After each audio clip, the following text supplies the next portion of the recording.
Monsieur Hameau disait souvent, quand on se mettait en face de lui, c'est la mort que tu viens chercher. Je me suis souvent demandé s'il plaisantait ou si c'était vraiment sérieux. Mais quand on était en face de lui, on allait vraiment chercher la mort. Ceci dit, cette phrase m'a accompagnée tout au long de mon parcours et continue de m'accompagner. Et j'en l'ai vraiment présente et je fais vraiment attention à ma vie quand je suis en keiko, même si celle-ci, même si le keiko est une conversation aimable.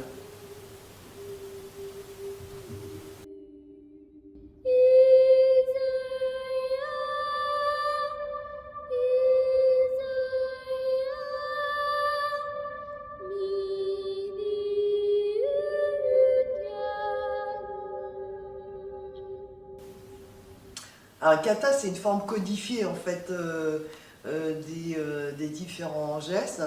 Et encore une fois, je ne vais pas m'aventurer à donner une définition qui pourrait être reprise et puis qui pourrait être injuste. Mais un kata, le kata, si on pense au kendo no kata, eh bien, c'est les formes codifiées du geiko. Et le kata, déjà, permet d'expérimenter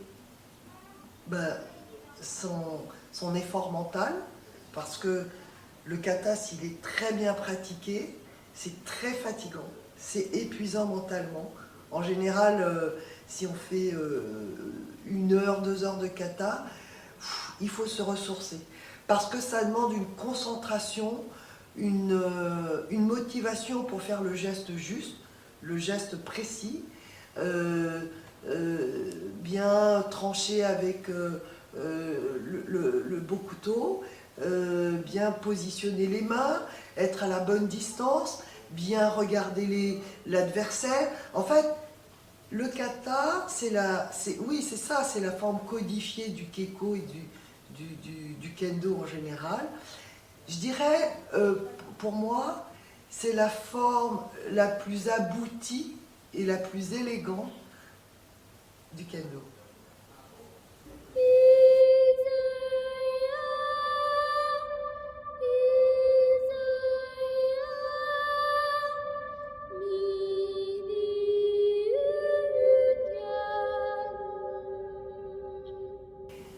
Le keiko, c'est... Je vais reprendre un mot qui n'est pas le mien, qui est celui de Monsieur de Sumi Sensei, Masatake, de Fukuoka.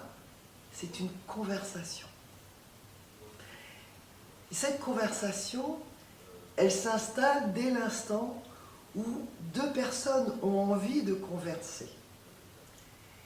On a parlé du keiko en termes de duel. Bien sûr, c'est duel, puisqu'on est 2. Cependant, il y a des duels qui peuvent être mortels et des duels qui sont plus constructifs, qui vont embarquer et qui vont emmener les 2 opposants vers quelque chose d'épanouissant. Moi, j'ai eu un moment de vide dans le keiko en trouvant cela pénible, difficile, complexe, mais je dirais que j'étais jeune dans mon esprit, dans la compréhension du keiko. Aujourd'hui, la plupart du temps, voire 98% du temps, je trouve que le keiko est un moment très jouissif de dialogue avec l'autre, parce que on arrive à s'entendre, on arrive à s'accorder, et c'est comme la musique, quand on a un tempo, une partition, et peut-être aussi un vocal, où tout est en symbiose, et on arrive vraiment à quelque chose de chaleureux, de convivial, d'une expérience épanouissante. Et on doit, pour moi, sortir du keiko heureux. Même si on a reçu un coup, même si l'autre a mis un hippon, mais ça doit être un grand moment de bonheur.